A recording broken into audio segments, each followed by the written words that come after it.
Sean bienvenidos una vez más a esta serie de especiales de Teleantioquia Noticias, cuyo propósito es brindar herramientas para conocer las implicaciones de los acuerdos logrados entre el gobierno nacional y la guerrilla de las FARC. En el día de hoy estaremos analizando el punto 3 del acuerdo, que habla sobre el cese al fuego y de hostilidades bilateral y definitivo y la dejación de armas. Para ello nos acompañan en estudios dos analistas invitados. Ellos son, inicio por la civilidad con el doctor Mario Agudelo, matemático de la Universidad de Antioquia. Se vinculó a actividades del EPL en Urabá en el año 78. Participó además en la organización del sindicalismo bananero y en la formación de organizaciones campesinas. Pero también hay que decir que hizo parte del proceso de desmovilización del EPL en el año 91. Fue elegido diputado de la Asamblea de Antioquia, alcalde de Apartadó y ha participado exitosamente como mediador en el proceso de paz entre tres grupos de milicias de Medellín y el gobierno nacional en el año 94. Pues Mario Agudelo, muy buenas noches, bienvenido y muchas gracias por estar con nosotros. Muy buenas noches, muchas gracias por la invitación, un saludo muy especial a todos los televidentes y a todas las personas que están pendientes de este programa. Muy bien, pues esperamos que sea muy exitoso este espacio de pedagogía para el cual usted también nos ha brindado su presencia. Y también saludar en esta noche, ya que se encuentra con nosotros, el coronel Javier Guerrero Salazar. Él es comandante operativo de la Policía Antioquia y nuevamente pues también le decimos gracias por aceptar esta invitación de Teleantioquia Noticias y participar desde la institucionalidad en este proceso pedagógico de los acuerdos. Bienvenido, coronel. Bien, muchísimas gracias. Igualmente muy buenas noches para toda la audiencia de Teleantioquia. Muy bien, pues ya vamos a entrar en materia con el análisis. Antes los invito a que nos pongamos en contexto sobre este punto que busca la terminación definitiva de las acciones ofensivas entre la Fuerza Pública y las FARC-EP, darle fin a todas las hostilidades que afectan a la población y crear condiciones para la dejación de armas y la reincorporación de las FARC a la vida civil. Acuerdo sobre el fin del conflicto. Mecanismo de monitoreo y verificación. Está compuesto por una comisión tripartita conformada por la Fuerza Pública, las FARC, y la Misión Política de Observadores de Naciones Unidas. Estas personas se encargarán de dirimir controversias y entregar reportes sobre el proceso de dejación de armas. Zonas transitorias de normalización. En el país fueron seleccionadas 22 zonas veredales y 6 campamentos transitorios. Tienen el objetivo de garantizar el cese al fuego bilateral y definitivo y preparar el proceso de reincorporación a la vida civil de los guerrilleros. La salida de esta zona deberá ser sin armas y de civil. Estos lugares no podrán ser utilizados para manifestaciones políticas. Alrededor habrá un cordón de seguridad de 1 kilómetro donde estarán, en el caso de Antioquia, 68 policías por cada una de ellas y a 3 kilómetros estará el ejército. Estas zonas estarán vigentes durante 180 días. Dejación de armas. La ONU recibirá la totalidad del armamento de las FARC, el cual será destinado a la construcción de 3 monumentos. La dejación implicará registro, identificación, monitoreo, verificación de tenencia, recolección, almacenamiento, extracción y disposición final. Medidas de protección. En el país habrá una comisión de garantías de seguridad presidida por el presidente de la República.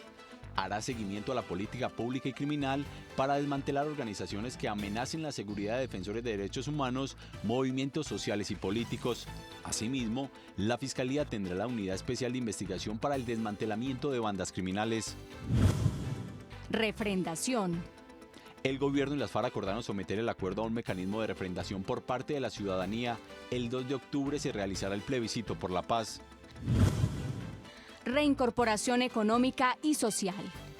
Cada uno de los desmovilizados tendrá derecho a un apoyo económico para emprender un proyecto con un auxilio de 8 millones de pesos. A partir de la terminación de las zonas transitorias y durante 2 años recibirán cerca de 620.000 pesos mensuales.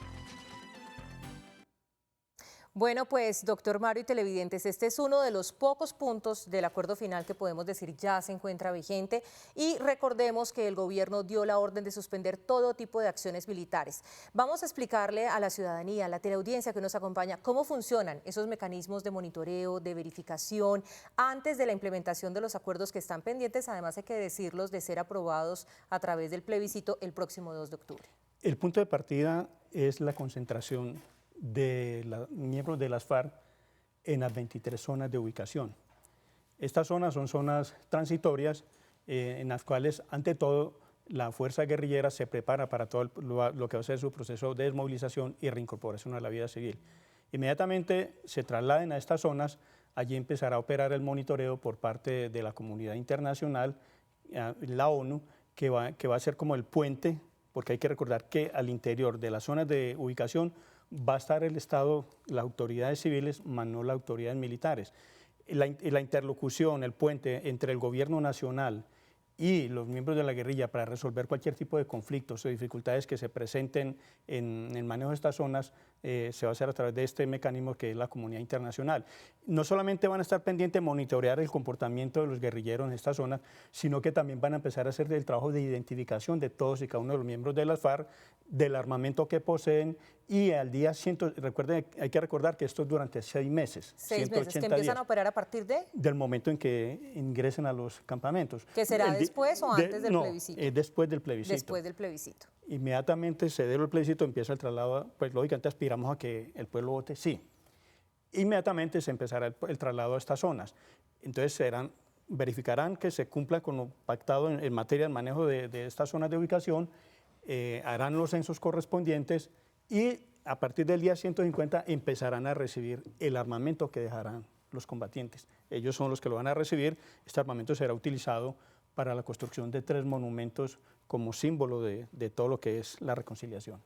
Muy bien, pues recordemos que también el EPL se concentró cuando hizo su proceso de desmovilización.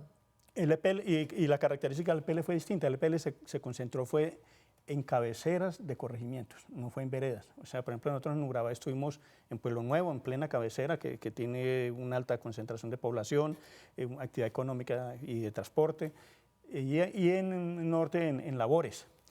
La verdad es que estos campamentos realmente no fueron traumáticos, no hubo inconvenientes con la comunidad, no hubo ningún tipo de quejas con ellos, al contrario, la relación con comunidad no fue problemática.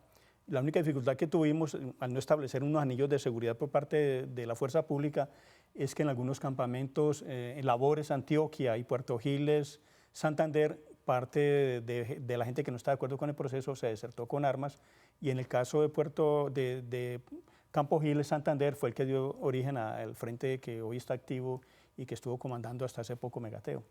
Muy bien, pues le pregunto también al coronel Javier Guerrero sobre las zonas veredales transitorias de normalización y los campamentos ubicados en diferentes regiones del país. ¿Cómo se va a garantizar que el gobierno, que el Estado pueda mantener el derecho de los habitantes, que también los mandatarios locales puedan seguir ejerciendo su jurisdicción? ¿Cómo se garantiza que además los guerrilleros que van a ingresar a estas zonas no vayan a quedar instalados como los dueños de los territorios? Correcto.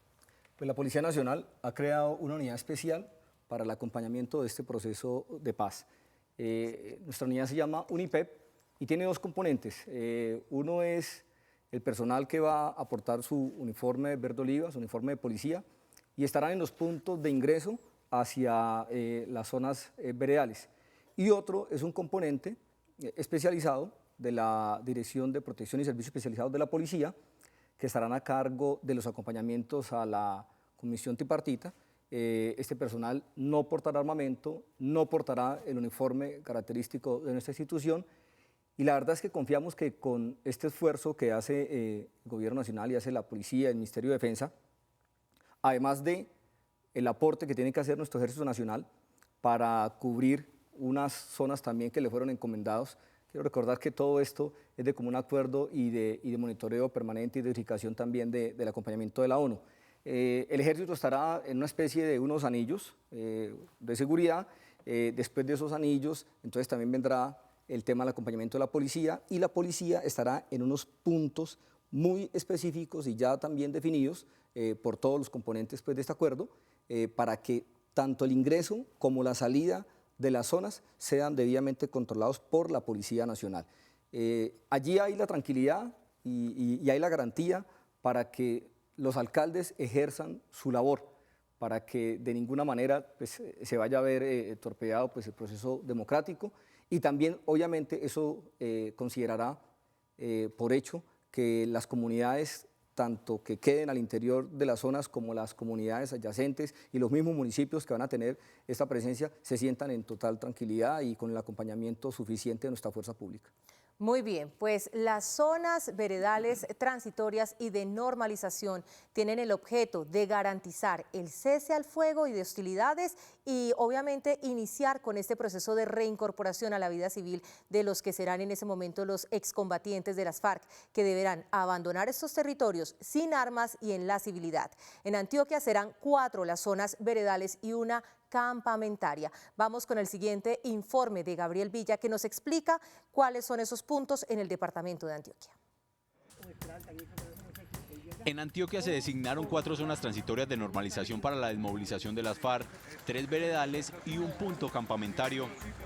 En Ituango, en la vereda Santa Lucía, se desmovilizarán Frente 18, que cuenta con 189 hombres alzados en armas y 365 milicianos de la red de apoyo, Frente 36, con 106 hombres en armas y 66 milicianos, Frente Móvil Mario Vélez, con 46 alzados en armas y 65 milicianos. Este punto de normalización está cerca a la Reserva Natural Nudo de Paramillo, el proyecto Hidro Ituango y a explotaciones auríferas. En la zona se ha detectado el tráfico de madera y siembra de cultivos ilícitos. La vereda Carrizal del municipio de Remedios está en los límites de Segovia y en la frontera de los departamentos de Antioquia y Bolívar, Frente Cuarto, que cuenta con 28 hombres armados y 15 de la red de apoyo, Compañía Gerardo Guevara, con 47 alzados en armas y 25 milicianos, Compañía Remedios, con 44 armados y 20 milicianos. En la zona se encuentra la línea de conducción eléctrica San Carlos Cerro Matoso. En ese lugar también hace presencia el ELN. Allí se obtienen recursos ilícitos con la explotación ilegal de minas y tráfico de madera. En el municipio de Dabeiba, la zona transitoria está en la vereda Llano Grande. Frente Quinto, Cuenta con 87 hombres armados y 86 milicianos. Alrededor del lugar, y especialmente al costado izquierdo, hay resguardos indígenas. Esta zona es un corredor de movilidad hacia el nudo de Paramillo y entre Medellín y Urabá. En ese municipio se han detectado 2 puntos de explotación de minería ilegal y cultivos ilícitos. En Vigía del Fuerte estará un punto campamentario, Frente 34, con 194 alzados en armas y 54 milicianos, Frente Armando Ríos, con 31 alzados en armas y 15 de la red de apoyo. El lugar es un corredor de movilidad a través del río Arquía y es una zona de paso entre los departamentos de Antioquia y Chocó. Cerca a la zona se ha detectado explotación ilegal aurífera, narcotráfico y tráfico de madera. Pues hablemos de los riesgos que conlleva la entrega de territorio en transición cuando, según este informe que acabamos de ver de inteligencia, se trata de algunos puntos que podrían significar, según lo que hemos visto, corredores estratégicos que guardan la característica de ser puntos de interés de las actividades con las que históricamente pues, la guerrilla ha venido lucrándose, donde hay tema de minerías, donde tienen de vecinos otros actores armados, donde pues, se podría prestar para lo que algunos dirían un caldo de cultivo para generar más violencia. Coronel Javier Guerrero, ¿cómo garantizar que estos territorios que son de transición no se conviertan en territorios del delito?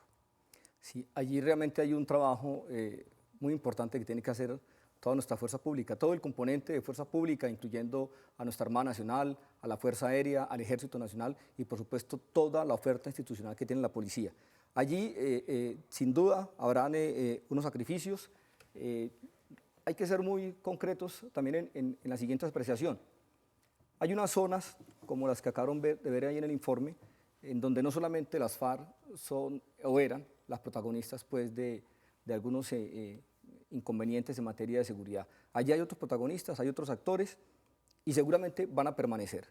El esfuerzo de nuestra fuerza pública es impedir que las zonas que tenían alguna injerencia o un dominio, por lo menos, de las FARC, no vayan a ser ocupados por otros actores violentos.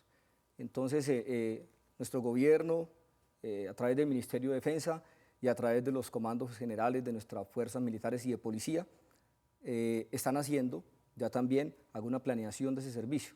Es algo que no desconocemos, pero también es importante aquí aclarar y recalcar que no vamos a tener a ese actor importante, y no solo importante, sino que también tenía una gran capacidad militar, Entonces es prácticamente un actor menos y eso le permitirá a la fuerza pública poder concentrar sus fuerzas y aprovechar también todo ese esfuerzo que se iba para el tema de combatir a las FARC para combatir a estos grupos que quedan todavía en acción. Estamos hablando puntualmente de Clan El Golfo y estamos hablando del ELN. Entonces, realmente nosotros consideramos que allí podemos inclinar la balanza del tema de justicia, del tema de paz, el tema de tranquilidad para todos estos habitantes, porque realmente ya no habrá uno de los actores en disputa y en conflicto. Desde lo estratégico y lo operativo, doctor Barrio, pues estamos escuchando precisamente lo que nos explica el coronel Javier Guerrero. Nos dice, todos esos esfuerzos que antes se invertían en las FARC ahora se van a ir a otros actores delincuenciales para seguir avanzando en la conquista de paz, seguridad y orden en el país. Pero también le pregunto, ¿cómo podemos confiar los colombianos que las personas que van a estar desmovilizadas en esos territorios no se nos van a cambiar el brazalete? Mire, lo del cambio de brazalete yo creo que es casi que imposible. Porque cuando la gente habla de cambio de brazalete, se está refiriendo al paso al ELN. La verdad es que entre el ELN y las FARC históricamente han existido distancias enormes y en cierto momento tensiones tales que han llegado al enfrentamiento armado. O sea, por ese lado creo que no hay tanta dificultad. Lo que yo pienso es que el problema de fondo es que las FARC están dejando unos espacios. El gran reto del Estado es copar esos espacios. Hay que recordar que en muchas de esas zonas en las cuales las FARC va a desaparecer como grupo armado, en esas zonas, muchas de esas zonas no ha existido institucionalidad, no ha existido Estado. Entonces el deber es que la fuerza pública llegue, que llegue la justicia, la fiscalía, los jueces y que llegue el Estado con sus instituciones en materia de inversión social y de tratamiento de conflictos. Esa es la mayor garantía, porque si el Estado no está allá, eso van a ser zonas grises y se van a generar dificultades que pueden llevar a que en cierto momento otros actores ilegales copen esos territorios y que inclusive puedan presionar o estimular a desmovilizados para que reincidan en la actividad delincuencial. Para mí inclusive el gran riesgo está por el lado de las bandas criminales que en un momento determinado pueden tentar a los desmovilizados que estén inconformes con el proceso de reinserción a que vuelvan a ejercer violencia. Ya vamos a seguir analizando también cómo va a ser ese proceso de reincorporación a la civilidad. Mientras tanto, ¿qué va a pasar en las 4 zonas de concentración transitoria en Antioquia en lo que a seguridad se refiere y cómo se podría hacer la reinserción de los miembros de las FARC? Nuestra periodista Carmen Herrera se encuentra a esta hora con el gobernador de Antioquia, el doctor Luis Pérez Gutiérrez, para responder esas inquietudes. Carmen, muy buenas noches.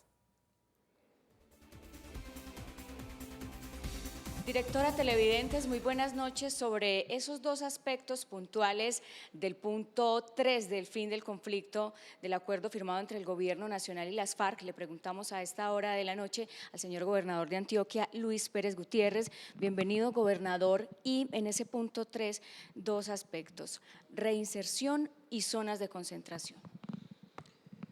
En la reinserción, el acuerdo propone pagarle durante 2 años a los desmovilizados una suma equivalente al 90% del salario mínimo. Mi opinión es que se le puede pagar inclusive todo el salario mínimo, un poco más, pero siempre y cuando trabajen y estudien. La única forma de reincorporar a la civilidad a unas personas que han estado en la guerra tantos años es ponerlos a trabajar.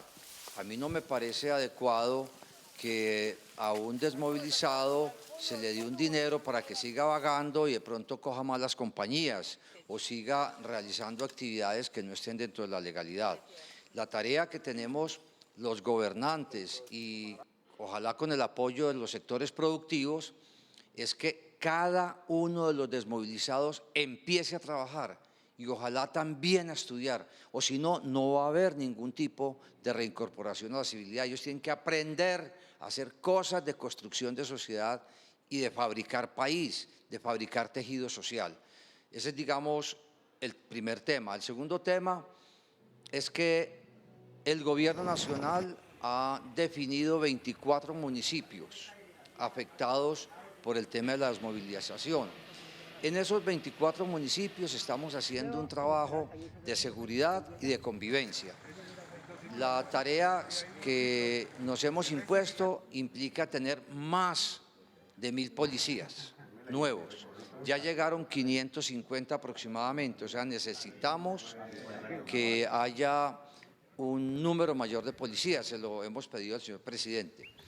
Pero también nosotros consideramos que es importante hacer un plan de seguridad y convivencia para Briceño, que ha pasado un poco de, digamos, sin el análisis necesario, puesto que ha sido un punto de discusión muy grande en La Habana, pero no se le ha dado un plan especial de seguridad y convivencia. Nosotros lo vamos a solicitar.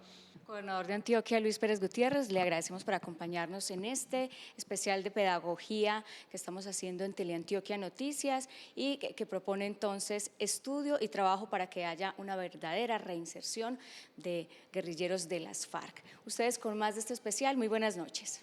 Carmen, muchísimas gracias y una feliz noche para usted. Bueno, pues son 180 días para entregar la totalidad de las armas. Las FARC deberán entregar en diferentes plazos todo su armamento a las Naciones Unidas, como ya lo mencionaba el doctor Mario. Y bueno, pues vamos a explicar cómo es que funciona ese cronograma, porque hay diferentes días en los que va avanzando la entrega para llegar a la fundición de las mismas. ¿Cómo va a funcionar? Sí, la verdad es que se va a hacer por etapas.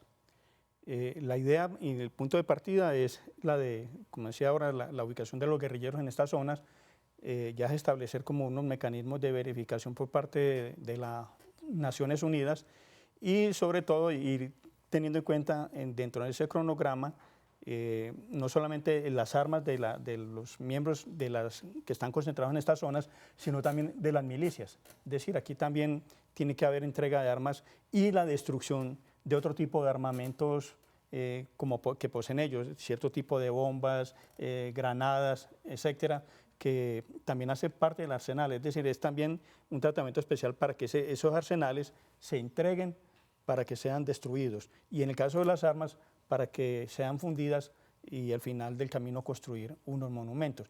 Igualmente se va haciendo un trabajo con los combatientes, se van haciendo unos censos, se va haciendo una pedagogía para que se vayan preparando para su reinserción, su reincorporación a la vida civil, para que vayan teniendo claro cuál va a ser su proyecto de vida, porque la reinserción no es un tema simplemente de entregarle unos recursos, una mesada a los desmovilizados, sino que es también aprovechar en todo ese camino de los campamentos ese proceso de preparación del combatiente para que asuma la civilidad, que es un proceso demasiado difícil, demasiado complejo y traumático.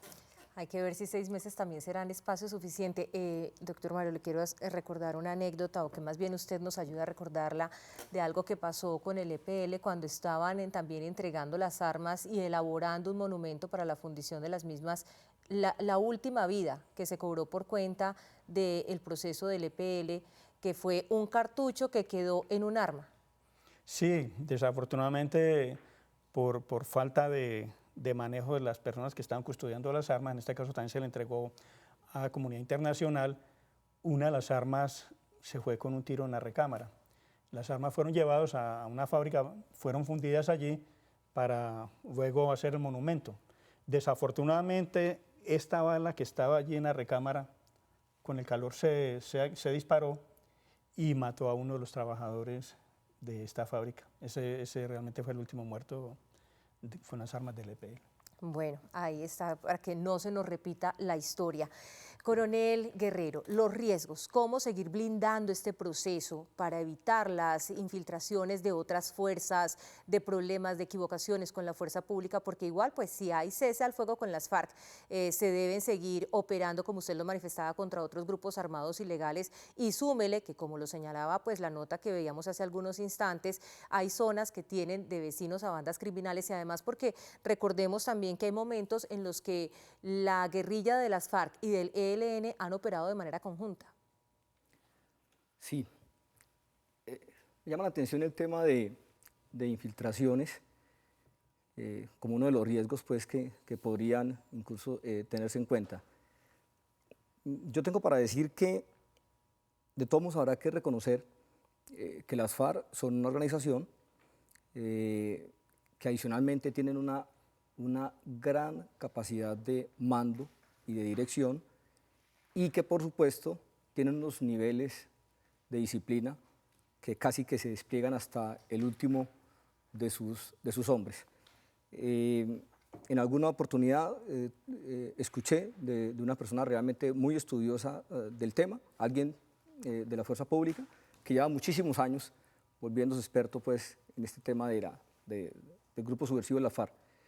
Y él reconocía eso. O sea, incluso me advertía y decía, se dará cuenta que una vez tomen una decisión y la divulguen para el resto de los frentes en diferentes partes del país, será cumplida también por el último de sus hombres. Yo realmente esperaría que eso funcione así de esa manera y que esta persona que me hizo esa indicación no esté equivocada, pero parece ser que de acuerdo a cómo se han estado presentando todo el desarrollo pues, de estos eventos y sobre todo dándole también la garantía a lo que nuestro presidente de la República decía, que a partir del momento del cese de hostilidades no se ha vuelto a presentar un incidente relacionado con homicidios contra la fuerza pública o afectación contra la población civil por parte del grupo, es algo que uno realmente debe reconocer. O sea, ahí hay disciplina, ahí se cumplen unas directrices.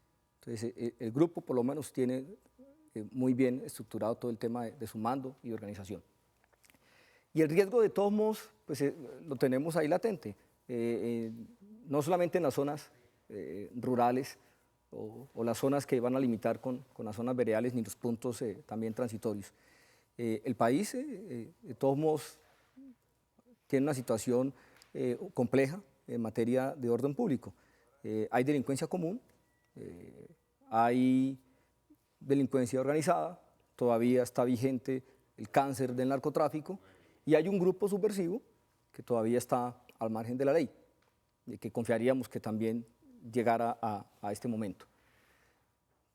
Entonces, allí insisto, el Ministerio de Defensa, siguiendo instrucciones de Presidencia de la República, tiene de todos modos un objetivo trazado y es lograr, esta cifra se la quiero compartir a todos, la dijo el señor ministro hace por ahí unos 15 días en una videoconferencia, y es que logremos llegar por lo menos a dentro de 2 años, le entendí al señor ministro, agosto del 2018, tener a este país con unos niveles, de todos modos, la cifra que voy a decir va a preocupar, pero tener a este país con la ocurrencia de 18 casos de homicidio por cada 100.000 habitantes.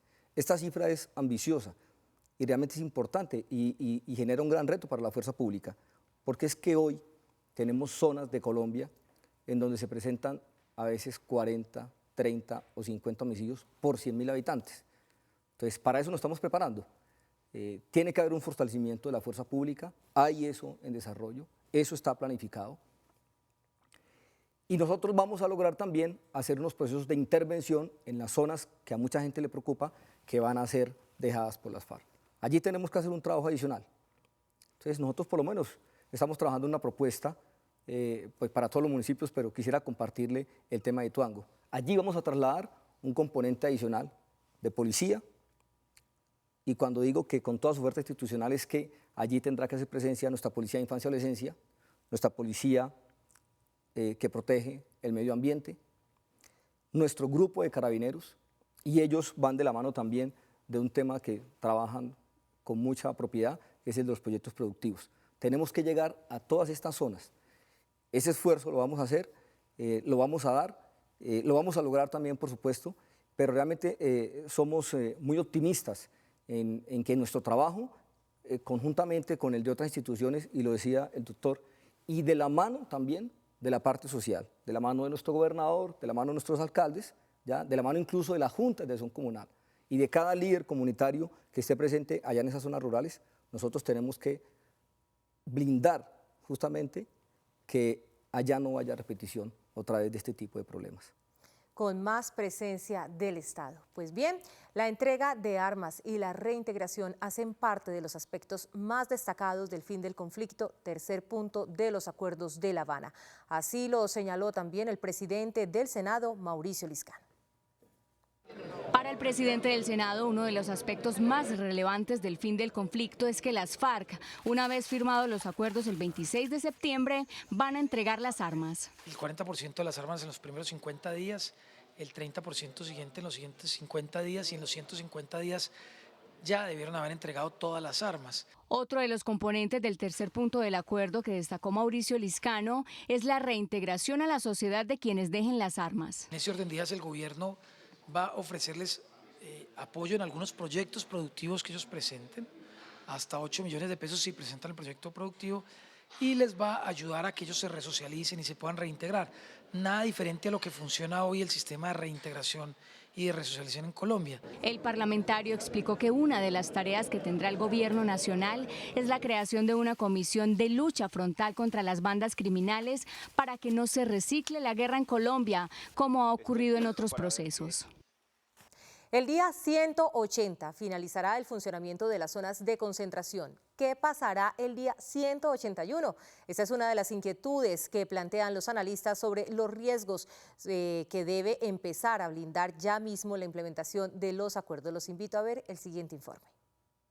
El principal temor es qué pasará con los desmovilizados una vez llegue el día 181 y se terminen las zonas transitorias.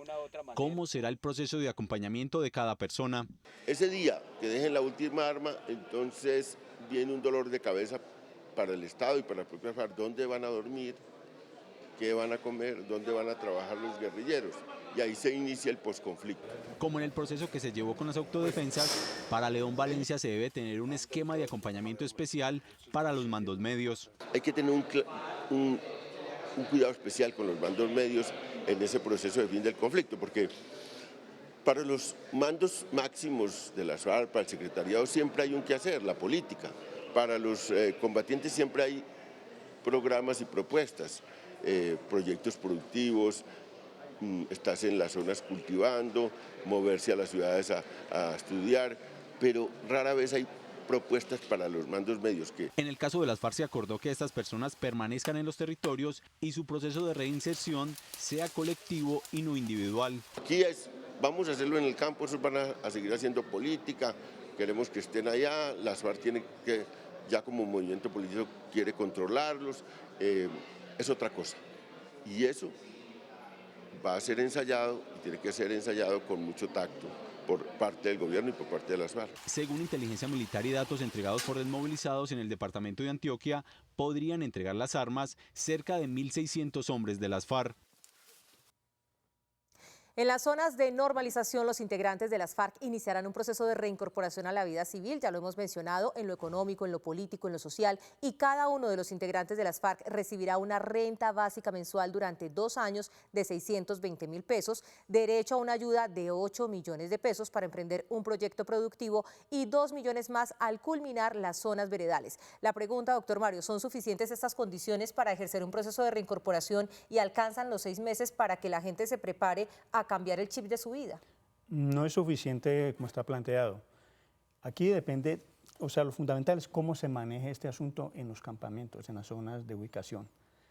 Es necesario entender que se debe preparar al combatiente para ese tránsito a la vida civil, y ese tránsito no es fácil para ellos. Aquí tenemos personas que llevan 20, 30 años en la lucha armada, que su familia son los guerrilleros, que sus amigos son los guerrilleros. No va a ser fácil para ellos adaptarse a una nueva vida, retornar a la familia. Entonces hay que hacer un acompañamiento a todos los niveles, inclusive el acompañamiento psicosocial va a ser muy importante porque también la guerra deja traumas, deja taras, y si esas no se tratan con anticipación pueden haber muchas dificultades. De otro lado, creo que a los guerrilleros hay que ubicarlos en las zonas que queden más cercanos a su entorno familiar, de tal manera que las mismas zonas de ubicación permitan acercarse a la familia desde mucho antes de la misma desmovilización. Y de otro lado, preparar a la sociedad para que lo reciba, porque esto también se vuelve traumático, a la institucionalidad, de tal manera que si ellos sienten que son bien recibidos por la institucionalidad, por la población, se puede facilitar todo el proceso de reincorporación. Sí. Y ante todo, mucho ojo con los mandos medios. Es necesaria una política de tratamiento diferencial en materia de reincorporación con los mandos medios, porque si no se sabe acertar, se puede desestabilizar el proceso. En el caso del EPL, no tuvimos en cuenta esa circunstancia con los mandos medios, es un mando medio reactivar una disidencia que se llamó Frente Hernando Franco, esto no ha dado la coordinadora guerrillera Simón Bolívar, ya luego se enfrentaron con la coordinadora, se movilizaron con las autodefensas y hoy son el llamado Clan del Golfo. Oiga, pues muy bien. El gobierno va a implementar un programa de protección de los miembros de las FARC para que se reincorporen a la vida civil. Eso implica que incluso la fuerza pública los va a tener que cuidar. ¿Cómo cambia el chip al interior de las instituciones que anteriormente los combatían, coronel Javier?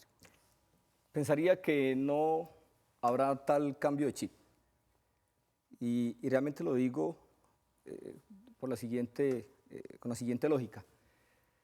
En nosotros funciona una de nuestras oraciones que reza, que en muchas ocasiones tenemos que disparar, y nuestro disparo es a la vez sin odio, pero tiene que ser certero. Así las cosas, nosotros consideramos que una vez este proceso, o sea, no habrá enemigo, o sea, ellos ya no serán considerados enemigos. De hecho, insisto, nosotros, los policías de Colombia y los miembros de la fuerza pública, no consideramos enemigos a nuestros compatriotas, a nuestros semejantes. Para ellos, para quienes estén al margen de la ley, la policía y nuestra fuerza pública es el enemigo natural. Para nosotros no. Para nosotros realmente es una misión que se nos encomienda de lograr poner a buen recaudo a aquellos que están al margen de la ley. Y el tema de la protección de estas personas y el acompañamiento, pues realmente no es nuevo. Hay una experiencia que ya se ha venido viviendo y pues la asumiremos también con muchísimo profesionalismo. Y mucha tranquilidad para las familias también de la fuerza pública que van a tener la seguridad de que por lo menos se elimina un factor de riesgo en su profesión. Les quiero agradecer muchísimo el habernos acompañado en el día de hoy. A todos nuestros televidentes los invitamos el próximo jueves para que sigamos analizando los puntos del acuerdo de paz. Una feliz noche para todos y para ustedes nuevamente. Gracias. Muchísimas gracias. Muchas gracias.